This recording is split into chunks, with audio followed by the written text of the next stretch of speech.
ಸತ್ಸಂಗ ಪುರಾಣ ಪುಣ್ಯಕಥೆಗಳ ಸಾಮೀಪ್ಯ ಯಾರು ಬಂದಿಲ್ಲ ಅವರೆಲ್ಲ ಮನುಷ್ಯಗೆ ಬಂದಂಗ ನಡೆದು ಜಗತ್ತಿನೊಳಗ ಬಹಳ ತ್ರಾಸವನ್ನು ಮಾಡಿದ್ದಾರೆ. ಅದಕ್ಕೆ ನೀವು ಗಂಡ ಹೆಂಡತಿ ಪ್ರಪಂಚನ ಮೊದಲು ಮಾಡ್ಯಾನ ಪರಮಾತ್ಮ. ಮೊದಲು ಯಾವ ಆಶ್ರಮಪ್ಪ ಮುತ್ಯ? 4 ಪ್ರಕಾರ ಆಶ್ರಮದೊಳಗೆ ಮೊದಲನೇದು ಯಾವ್ದ್ರಿಪ್ಪ? ಗೃಹಸ್ಥೇನ ಬ್ರಹ್ಮಚಾರ್ಯ ರೀ. ಮೊದಲು ಬ್ರಹ್ಮಚಾರ್ಯ, 2ನೇದು ಗೃಹಸ್ಥ, 3ನೇದು ವಾನಪ್ರಸ್ಥ, 4ನೇದು ಸನ್ಯಾಸ. ಹಿಂಗೆ ವಿಂಗಡ ಮಾಡ್ಯಾರಿ ನಮ್ಮ ಧರ್ಮದೊಳಗ. ಅದಕ್ಕೆ ಗೃಹಸ್ಥಾಶ್ರಮ ಸ್ವೀಕಾರ ಮಾಡಿದಂಥವ್ರು ನಾವು ನಮ್ಮ ಅಂಗ ಸುಖಕ್ಕಾಗಿ ಗಂಡ ಹೆಂಡತಿ ಸಂಸಾರ ಮಾಡಬೇಕು ಅಥವಾ ಮುಂದಿನ ಜೀವನಕ್ಕೆ ಒಳ್ಳೆ ಸಂತತಿಯನ್ನು ಪ್ರಾಪ್ತ ಮಾಡಿಕೊಳ್ಳೋ ಸಲುವಾಗಿ ಮಾಡಬೇಕು. ಇದನ್ನು ಮೊದಲು ಇಬ್ರು ಕೂಡಿಕೊಂಡು ಮೊದಲು ಗಂಡ ಹೆಂಡತಿ ಆಗಕ್ಕಿಂತ ಮೊದಲು ಮನ್ಯಾಗ ಮಾತಾಡ್ಕೋಬೇಕು. ಲಕ್ಷ್ಯದಾಗಿಲ್ಲ ಹೇಳೋ ಮಾತು. ಯಾಕೆ ಇದನ್ನು ಹೇಳ್ತೀನಿ ಅಂತಂದ್ರೆ, ನೀವು ಚಟಕ್ಕಾಗಿ ಗಂಡ ಹೆಂಡತಿ ಆಗಿರಿ ಅಂತಂದ್ರೆ ನಿಮ್ಮ ಹೊಟ್ಟೆಲಿ ಹುಟ್ಟಿದ ಮಕ್ಕಳು ಎಂದೂ ಶುದ್ಧ ಆಗಲ್ಲ. ಹಾಗೇನಾದರೂ ಸಂಶಯ ಇತ್ತು ಅಂತಂದ್ರೆ ಕೈವಲ್ಯ ನವನೀತ ಅಂತ ಒಂದು ಗ್ರಂಥ ಅದ. ಅದರಲ್ಲಿ ಗುರು ಶಿಷ್ಯರ ಸಂವಾದ ಆಗ್ಯದ. ಒಬ್ಬ ಮಗ ತಾಯಿ ತಂದೆ ಹುಟ್ಟಲಿ 4 ಮಂದಿ ಮಕ್ಕಳು ಹುಟ್ಟಿದ್ರು. ಒಬ್ಬ ಬಹಳ ಪುಣ್ಯಾತ್ಮ ಹುಟ್ಟ್ಯಾನ, ಒಬ್ಬ ಪಾಪಿ ಹುಟ್ಟ್ಯಾನ, ಒಬ್ಬ ಕಳ್ಳ ಮಾಡೋ ಹುಟ್ಟ್ಯಾನ, ಒಬ್ಬ ಮುಂದೆ ಹುಟ್ಟ್ಯಾನ. ಏನ್ ಕಾರಣ ಅಂತ ಶಿಷ್ಯ ಗುರುಗಳಿಗೆ ಪ್ರಶ್ನೆ ಮಾಡ್ಯಾನ. ಗುರು ಅದಕ್ಕೆ ಸೂಕ್ತವಾದಂತ ಉತ್ತರ ಹೇಳ್ತಾನ. ಆ ಗ್ರಂಥ ಹೊಸದಾಗಿ ಮದುವೆ ಆದವ್ರು ಒಂದಿಷ್ಟು ಮೊದಲು ಓದಬೇಕ್ರಿ. ಯಾಕೆ ರಾವಣನ ತಂದೆ ಹೆಸರೇನ್ರಿ?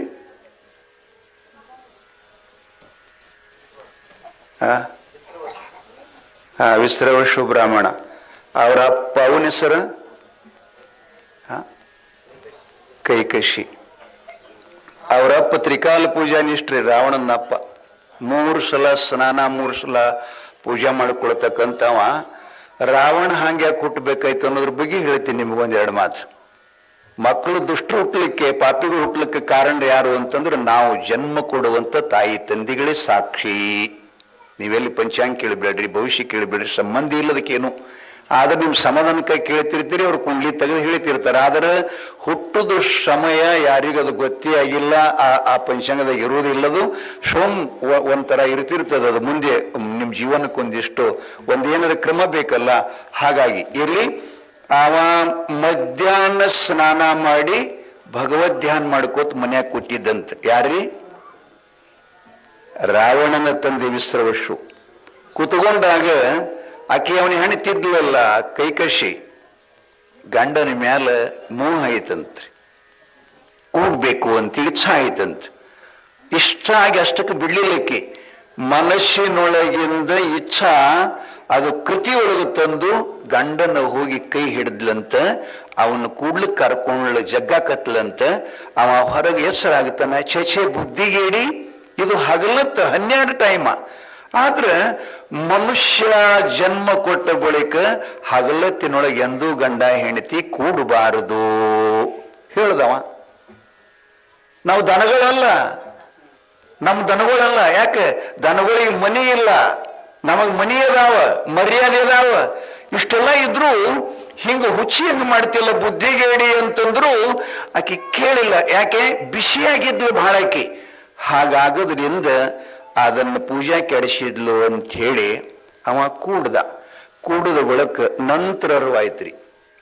ನಿಮಗೂ ಹಂಗೆ ಆಯ್ತಿರ್ತದ. ಪ್ರಪಂಚ ಆದ ಬಳಕ ಅವನು ಏನ್ ಮಾಡ್ಕೊಂಡು ಒಪ್ಪ ಮಾರಾಯ ಬಹಳ ಡೇಂಜರ್ ಅತಾರ. ಹಿಂದಿಂದು ಮೊದಲದರನಪ್ಪ ಶೋಕ್ ಮೊದಲಿಂಗ ಅಂದಿಲ್ಲ. ಅವ ಹುರುಪೆ ಬೇರೆ ಇರ್ತದು. ಆ ಎಣ್ಣೆ ಎಣ್ಣೆಗನಾಕ್ ನೋಡ್ಬೇಕ್ರಿ. ಒಬ್ರಕೋರ್ ಮುಖ ನೋಡಿ ನಗುದು ಮಸ್ತ್ ಇರ್ತದಲ್ರಿ ತಬಲವಾದಕ್ರ. ಹಂಗ ಅರಿವಾಯ್ತಕಿಗೆ. ಅರಿವಾಗಿ ಗಂಡಗಂದ್ಲಂತ, ಸ್ವಾಮಿ ನಿಮ್ಗೆ ಪೂಜಾ ಕೂತ ಸಮಯದಲ್ಲಿ ನಾನು ತಡ್ಕೊಳಕ್ಕಾಗ್ಲಿಲ್ಲ, ಹೀಗೆಲ್ಲ ಮಾಡಿದೆ. ಒಂದ್ ವೇಳೆ ಇದ ಗರ್ಭ ಕಾಯಂ ಆಯ್ತಂದ್ರ ಮತ್ತ ಮುಂದಿನ ಗತಿ ಹ್ಯಾಂಗ ಅಂದ್ಲಕ್ಕಿ. ಅವಾಗ ವಿಸ್ರೋಷ ಹೇಳ್ತಾನ, ಇದ ಗರ್ಭ ಒಂದು ಸಲ ನಿಂತಿದ್ದೆ ಖರೆ ಆಯ್ತಂದ್ರ ಅವ ಮಧ್ಯಾಹ್ನದಾಗ ದೀಪಾರ್ಸ ಮಗ ಹುಡ್ತಾನಂತ ಹೇಳ್ದ. ಮಧ್ಯಾಹ್ನದಾಗ ದೀಪಾರ್ಸ ಮಗ ಹುಡ್ತ ನಾವು ಅಂತ ಹೇಳ್ದ. ಅವಾಗ ಇಕ್ಕಿ ಅಂದ್ಲು, ಹಂಗಾರೆ ಏನಾರ ಆಗಲಿ, ಒಟ್ಟು ಆಗಿ ಹೋಯ್ತು, ಈಗೇನು ಅದಕ್ಕೇನು ಮಾಡಕ್ ಬರುವುದಿಲ್ಲ, ಇನ್ನು ಚಲೋ ಮಗ ಹಿಡಿಬೇಕಂದ್ರೆ ಏನ್ ಮಾಡ್ಬೇಕು ಅಂದಾಗ ಅವನೇ ಹೇಳ್ತಾನೆ, ತಪಸ್ಸು ಮಾಡಬೇಕು. ಏನ್ ಮಾಡ್ಬೇಕ್ರಿ? ತಪಸ್ಸು ಮಾಡ್ಬೇಕು ಅಂತ ಹೇಳಿ ಅವ ಹೊರಗೆ ಹೋದಂತ್ರಿ. ಇವ ಹುಟ್ಟದ, ರಾವಣನೇ ಹುಟ್ಟದ. ಅವಕ್ಕೇನ್ ಹಗಲತ್ ಕೂಡಿದ್ರಲ್ಲ, ರಾವಣ, ಕುಂಭಕರ್ಣ, ಶೂರ್ಪನ ಕೆತ್ತ ಆ ರಕ್ತದಾಗ 3 ಮಕ್ಕಳು ಹುಟ್ಟದು. ಅವರು ಭಾರಿ ಡೇಂಜರ್ ಮಕ್ಕಳು ಹುಟ್ಟಿದ್ರು. ಮುಂದೆ ಆಕೆ ಎಷ್ಟು ಪಾತಿವರ್ತಿ ಇದ್ಲು ಅಂತಂದ್ರೆ, ಈ ದ್ರೌಪದಿ, ಸೀತಾ, ಯಜ್ಞವಾಲಿಕನ, ಮುದ್ದು ಮಾನನಿ, ವಿದ್ಯಾಶಾರದೆ, ಮೈತ್ರ, ಇವರು ಸಾಲಿನೊಳಗೆ ರಾವಣನ ಹೆಂಡತಿ ಮಂಡೋದರನ್ನು ಕೂಡ ಬರುತ್ತಾಳೆ. ಹೌದಲ್ರಿ ಅಪ್ಪುಗಳು? ಆ ವಿಶ್ರವಸ್ಸುನ ಹೆಂಡತಿ ಗಂಡನ ಅತ್ಯಂತ ಸೇವಾ ಮಾಡ್ತಿದ್ಲಂತ್ರಿ. ಅತ್ಯಂತ ಸೇವಾ ಅಂದ್ರೆ ಏನು? ಅವ ಗಂಡ ಇದನ್ನ ತಗೊಂಡು ಬಾ ಅಂತ ಬಾಯಿಲಿ ಅಂದು ಹೇಳ್ತಿದ್ದಿಲ್ಲಂತವ. ಅವರ ಹಾವಭಾವಗಳ ನೋಡಿನ ಈಕೆ ಕೆಲಸ ಮಾಡ್ತಿದ್ದಳಂತ. ಇದಕ್ಕೆ ಸತಿ ಧರ್ಮ ಅಂತ ಕರೀತಾರ. ತಾಯಿಂದ್ರೆ, ನಾವು ಗಂಡ ಹೆಂಡತಿ ಆಗ್ಬೇಕಾದ್ರೆ ಚೆನ್ನಾಗಿ ಮೊದಲು ನಾರಿ ಮಣಿಯರು ನಮ್ಗೆ ಸ್ತ್ರೀ ಧರ್ಮದ ಸಂಸ್ಕೃತಿಯನ್ನು ಪರಿಪೂರ್ಣವಾಗಿ ನಾವು ಅಧ್ಯಯನ ಮಾಡಬೇಕು. ಸುಮ್ಮನೆ ಗಂಡ ಹೆಂಡತಿ ಅಂದ್ರೆ ಪ್ರೀತಿಗಾಗಿ ಆಗುವುದಲ್ಲ, ಜೀವನದ ಸಮೃದ್ಧಿ. ಧನ್ಯವೋ ಗೃಹಸ್ಥ ಆಶ್ರಮ. ಎಲ್ಲ ಆಶ್ರಮಗಳಿಗೆ ಆಶ್ರಯ ಕೊಡ್ತಕ್ಕಂಥ ಆಶ್ರಮ ಯಾವ್ದಪ್ಪ? ಗೃಹಸ್ಥಾಶ್ರಮ. ಅಂಥವ್ರೆಲ್ಲ ಆಗಿ ಹೋಗ್ಯಾರ ನಮ್ಮ ಭಾರತದೊಳಗೆ. ಇಲ್ಲಿ ಆಕಿ ಗಂಡ ಹೊರಗಡೆ ಹೋದಾಗ ನಿನ್ನ ಹೇಳಿನಲ್ಲಿ ಸಂಡಾಸ್ಕ್ ಹೋಗಿದ್ದಂತಾವ್. ಯಾರ್ರಿ? ವಿಶ್ರವಸು ಸಂಡಾಸ್ಕ್ ಹೋಗಿದ್ದ. ಈಕೆ ಏನ್ ಮಾಡಿದ್ಲು? ಗಂಡ ಹೊರಗಡೆ ಹೋಗ್ಯಾನಂತ ತಿಳ್ಕೊಂಡು ತಂಬಿಗೆ ತುಂಬಿಕೊಂಡು ಬಾಗಲಾಗಿ ನಿಂತಿದ್ಲಂತ. ಬಂದು ಕೂಡಲೇ ನೀರು ತಗೊಂಡು ಬಾ ಅಂತ ಬದರದ ಅಂದ್ರೆ ಅವ ಗಂಡ ಅಲ್ಲ, ಈಕೆ ಒದಸ್ಕೊಂಡು ನೀರು ತಂದಿಳದ್ರೆ ಹೆಣ್ತಿ ಅಲ್ಲ ಅಂತ ಧರ್ಮಶಾಸ್ತ್ರ ಹೇಳ್ತದ. ಇವ್ರ ಮ್ಯಾಗಿನ್ ನೀವು ಎಷ್ಟರ ಮಟ್ಟಿಗೆ ಅದ್ರ ನಿಮ್ಮ ವಿಚಾರ ಮಾಡ್ಕೊರಿ. ನಿಮ್ಗೆ ಯಾಂಡ್ ಹೇರಿದ್ರು ನೀರು ತಂದು ಹಾಕಲ್ಲ, ಕಣ್ಣಾಗ ನಮ್ಮನೆ ಬಿದ್ದದ ಹಾಕು. ಆ ಪೋಳ್ ನಗ್ಲುತ್ತಾರೆ ಭಾಳ ಅವರು. ಏನು ನೋಡೋದು? ಈಕಿ ಚರಿಗೆ ತೊಗೊಂಡು ನಿಂತಿಡ್ರಿ ಇಲ್ಲೇ, ಎಲ್ಲಿ? ಬಾಗ್ಲಾಗ. ಹೋದ ಪುಣ್ಯಾತ್ಮನಿಗೆ ಏನೈತ್ರಿ, ಅವನಿಗೆ ಸಂಡಾಸನ ಹೋಯ್ತ್ರಿ. ಅವನಿಗೆ ಮರೆತು ಅಲ್ಲೇ ತಪಸ್ ಮಾಡ್ಲಾಕ್ ಕೂತಂತಾವ. ಅಡವಿಗೇನು ಹೋಗಿದ್ದಲ್ಲ ಸಂಡಾಸ್ಕ್ ಅಂತೇಳಿ, ಅಲ್ಲೇ ಕೂತ್ಕೊಂಡ.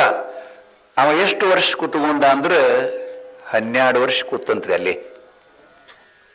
ಈಕೆ ಏನ್ ಚರಿಗೆ ತಗೊಂಡು ನಿಂತಾಳ ನೋಡ್ರಿ, ಈಕನು 12 ವರ್ಷ ಇಲ್ಲಿ ನಿಂತಾಳ್ರಿ. ಹೆಂಗದ್ರಿ? ಅವ 12 ವರ್ಷ ಆದ ಬೆಳಕ್ಕೆ ಹೆಂಗೆ ಹೆಸರಾತ ಅವನಿಗಂದ್ರೆ, ಅವನ ಜಡಿ ಎಲ್ಲ ಬೆಳೆದು ಹಿಂಗ್ ಭೂಮ್ಯಾಗ ಸೇರಿವಂತ್ರಿ. ಉಗುರೆಲ್ಲ ಇಷ್ಟಿಷ್ಟು ಬಂದು ಶಿಂಬಿ ಗಟ್ಟಿದ್ದು ಅಂತ. ಆ ಜಡ್ಯಾಗ ಗೀಜ್ಗಂತ ಗೂಡು ಕಟ್ತಾವಲ್ಲ, ಗಿಡದೊಳಗೆ ನೋಡ್ರಿಲ್ಲ, ಅದು ಹುಲ್ಲಿನ ಮನಿ ಕಟ್ತಾವಲ್ಲ, ಅಂತ ಗೀಜಗ್ ಪಕ್ಷಿ ಅವನ ಜಡ್ಯಾ ಮನಿ ಕಟ್ಟಿತ್ತಂತ. ಹೊರಗಡೆ ಮೇಯಾಕ್ ಹೋಗಿದ್ದು ಅಂತ. ಗುಡುಗು ಸಿಡಿಲು ಮಿಂಚಿನ ಅರ್ಭಟದೊಳಗ ಹೆಣ್ಣು ಗುಬ್ಬಿ ಬಂದು ಮನಿ ಸೇರ್ತಂತ ಗೂಡ.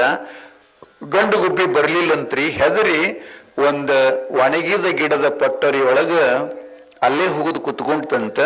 ಬೆಳಿಗ್ಗೆ ಎದ್ಕೊಂಡು ಮನಿಗ್ ಬಂತಂತ. ಬಂದ್ ಕೂಡಲಿ ಇದು ರಾತ್ರಿ ಬಂದದ್ದು ಹೆಣ್ಣು ಗುಬ್ಬಿ ಗಂಡು ಗುಬ್ಬಿ ಕೇಳ್ತಂತ, ಅಲ್ಲ ರಾತ್ರಿ ನಾನು ಬಂದೆ, ನೀನು ಬರ್ಲಿಲ್ಲ, ಇಷ್ಟೊತ್ತಿನೊಳಗೆ ಎಲ್ಲಿ ಹೋಗಿದ್ದೀ? ಅದು ಗಂಡು ಗುಬ್ಬಿ ಹೇಳ್ತಂತ, ಏನ್ ಹೇಳ್ತಿ, ಏನ್ ಕೇಳ್ತಾ ಇದ್ದೀಯೇ?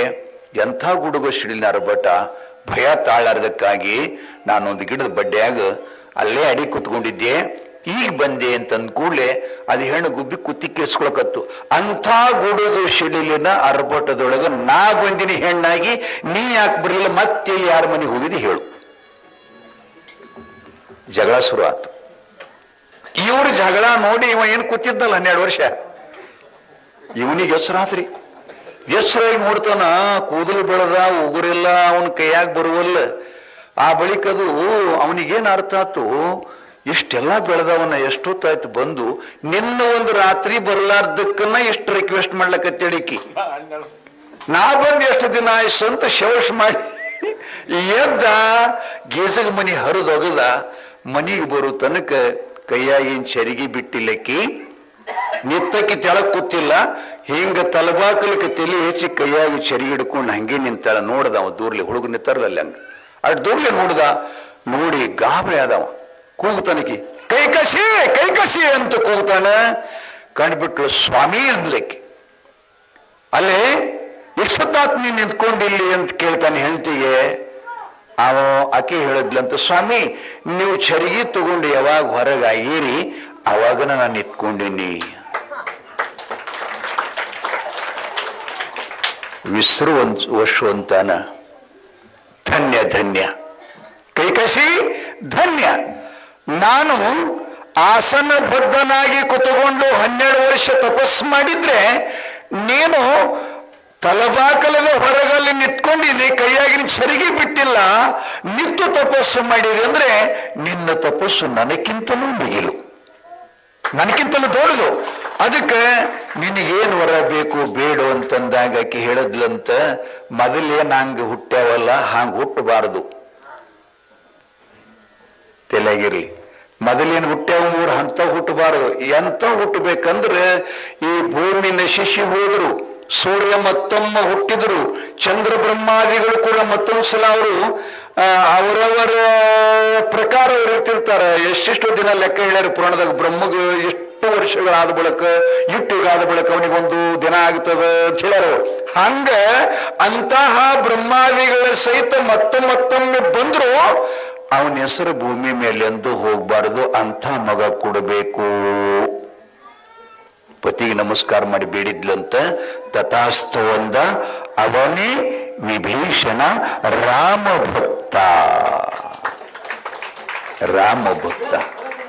ತಾಯಿ ತಂದೆಗಳೇ, ನಿಮ್ಮಲ್ಲಿ ವಿಶೇಷ ಹೇಳೋದೇನಪ್ಪಾ ಅಂತಂದ್ರೆ, ಪ್ರಪಂಚ ಹ್ಯಾಂಗ್ ಮಾಡ್ಬೇಕು ಅಂತ ಕೇಳಿದ್ರೆ ನಿಮ್ಮನ್ನ ನೀವು ವಿಚಾರ ಮಾಡ್ಕೊಂಡು ಮಾಡಬೇಡ್ರಿ. ಇಂಥ ಪರಮ ಸದ್ಗುರುಗಳ ಸಂಘ ಮಾಡ್ರಿ, ಅವ್ರ ಕಡೆಯಿಂದ ಅನುಗ್ರಹ ತಗೋರಿ, ಉಪದೇಶ ತಗೋರಿ, ಗುರುವಿನ ಮಕ್ಕಳಾಗ್ರಿ. ಪ್ರಪಂಚದ ಅರ್ಥ ಏನು ಅನ್ನೋದನ್ನ ಮೊದಲು ಅವ್ರ ಪಾದಕ್ಕೆ ಬಿದ್ದು ಕೇಳ್ಕೊಡ್ರಿ. ಅವ್ರು ಹೇಳದಂಗ ನೀವು ನಡ್ಕೊಂಡಿದ್ದೆ ಆದರೆ ಈ ಸಂಸಾರ, ಇದರಿಂದ ನೀವು ಬಂಧನದಿಂದ ಮುಕ್ತನೂ ಆಗ್ತೀರಿ. ಆ ಬಳಿಕ ನಿಮ್ಮ ಸಂತತಿನೂ ಒಳ್ಳೆಯದು ಬೆಳೀತದ. ಆ ಬಳಿಕ ಜೀವನದ ಸಾರ್ಥಕತೆ ಆಗ್ತದನ್ನುವಂಥ ಮಾತನ್ನ ಹೇಳ್ತಾ, ಸ್ವಲ್ಪ ಸಮಯ ಬಹಳ ಐತೆ ಅನ್ನೋ ಗೊತ್ತಾಗಲಿಲ್ಲ. ಈಗಿನ್ನೂ ಅನೇಕ ಕಾರ್ಯಕ್ರಮಗಳು, ಅಮ್ಮನವರ ತುಲಾಭಾರ ಕಾರ್ಯಕ್ರಮ, ಭಕ್ತಾದಿಗಳು ಸಂಪತ್ತಿನೊಳಗೆ ತಾಯಿಯವರನ್ನ ಇವತ್ತು ತುಲಾಭಾರ ಸೇವೆಯನ್ನು ಮಾಡ್ತಾ ಇದ್ದಾರೆ. ಯಾರಿಗೆ 10 ಮಕ್ಕಳ ಕೈಯಾಗ 10 ಪೈಸೆ ಕೊಡೋದಾಗಲ್ಲ. ಇವತ್ತು ದುಡ್ಡಿನ ರಾಶಿನ ಅಮ್ಮನ ಮೇಲೆ ಎರಿತಾರೆ ಅಂತಂದ್ರೆ ಅವ್ರ ಬದುಕಿನೊಳಗ ಅಮ್ಮನ ಆಶೀರ್ವಾದ ಎಷ್ಟು ಆಗಿರ್ಬೇಕು ಅನ್ನೋದನ್ನ ನಾವೆಲ್ಲ ವಿಚಾರಿಸ್ಬೇಕು. ಯಾಕಂದ್ರೆ ಬಹಳ ಜನರಿಗೆ ಏನಿರ್ತಿರ್ತದೆ, ಹಿತ್ತಲ್ದನ್ ಮರ ಅದು ಮದ್ದಾಗಲ್ರಿ. ನಿಮಗೆ ಹೇಳೋದಂದ್ರೆ ಅದಕ್ಕೇನ್ ಬೇಕಂದ್ರೆ ಶ್ರದ್ಧೆ. ಹೋಟೆಲ್ದಾಗನು ಬೆಂಕಿನ ಇರ್ತದ, ಮನ್ಯಾಗನು ಬೆಂಕಿನ ಇರ್ತದ ಮುತ್ಯ. ಆದ್ರೆ ಇಲ್ಲಿ ಭಜಿಕಿತ ಅಲ್ಲಿ ಭಜಿ ರುಚಿ ಇರ್ತಾವಲ್ಲ. ಮನ್ಯಾಗ ಹೆಂಡತಿ ಮಾಡೋದು ಭಜಿಕ್ಕಿಂತಲೂ ಹೋಟೆಲ್ದಾಗ ಮಾಡೋದು ರುಚಿ ಇರ್ತಾರ. ಭಜಿ ಜಾಗ ಬೇರೆ, ಭಜಿ ಒಂದೇ ಅದ, ಎಣ್ಣೆ ಒಂದೇ ಅದ, ಎಲ್ಲ ಒಂದೇ ಅದ. ಅದಕ್ಕೆ ಇಲ್ಲಿ ತಾಯಿಯವರು ಅಪ್ಪ ಉಕ್ಕಡಗಾತ್ರಿ ಕರಿಬಸವೇಶ್ವರ ಮಹಾಶಕ್ತಿಯನ್ನ ನಮ್ಮ ಹೆಬ್ಬಾಳ ಗ್ರಾಮದಲ್ಲಿ ಅದ್ಭುತವಾಗಿ ಸಾಧಿಸಿಕೊಂಡಿದ್ದಾರೆ. ನಾವೆಲ್ಲರೂ ಅವರ ಪಾದಕ್ಕೆ ತನು ಮನ ಧನ ಶ್ರದ್ಧೆ ಪ್ರೀತಿ ವಿಶ್ವಾಸ ಇಟ್ಕೊಂಡು ನಡೆದಿದ್ದೇ ಆದ್ರೆ ಹೆಬ್ಬಾಳ ಇದೇನಾಗ್ತದೆ ಅಂತ ಕೇಳಿದ್ರೆ ಅದೇನು ಹರಡ್ತದಲ್ಲ ಬಳ್ಳಿ ಯಾವುದು? ಎಷ್ಟು ಸುಂದರ ಶಬ್ದ ನೋಡ್ರಿ. ಅಂಥ ಬಳ್ಳಿಯನ್ನ ಹಬ್ತದೆ. ನಿಮ್ಗೆ ಸರ್ವತೋಮುಖವಾಗಿ ಅವರ ಪಾದದಲ್ಲಿ ಸದಾ ನೀವು ಭಕ್ತಿ ಇಟ್ಕೊಂಡು ನಡೆದ್ರೆ ನಿಮಗೆ ಯಾರಿಗೂ ಭೂತಿಲ್ಲ, ಪಿಸಾಚಿಲ್ಲ, ರಾಕ್ಷಸ ಭಯ ಇಲ್ಲ, ಮಾಟಿಲ್ಲ, ಮದ್ದಿಲ್ಲ, ಎಲ್ಲವೂ ಕೂಡ ನಶಿಸಿ ಸಹಜವಾಗಿನೇ ಅವರ ತಪಸ್ಸಿನ ಶಕ್ತಿಯಿಂದ ಹೋಗ್ತದೆ. ಅಂತಹ ಒಂದು ಕೃಪೆಯನ್ನ ತಮ್ಮೆಲ್ಲರಿಗೂ ಇರಲಿ ಅಂತ ನಾನು ಪ್ರಾರ್ಥಿಸಿ ಒಂದೆರಡು ಮಾತನ್ನು ಮಾತಾಡಲಿಕ್ಕೆ ಅವಕಾಶ ನೀಡಿದಂಥ ಹೆಬ್ಬಾಳ ಗ್ರಾಮದ ಸಮಸ್ತರಿಗೂ ಮತ್ತು ಅಮ್ಮನವರ ಶ್ರೀಪಾದಕ್ಕೂ ನಮಸ್ಕರಿಸಿ ನನ್ನ ವಿಷಯವನ್ನು ಮುಕ್ತಾಯ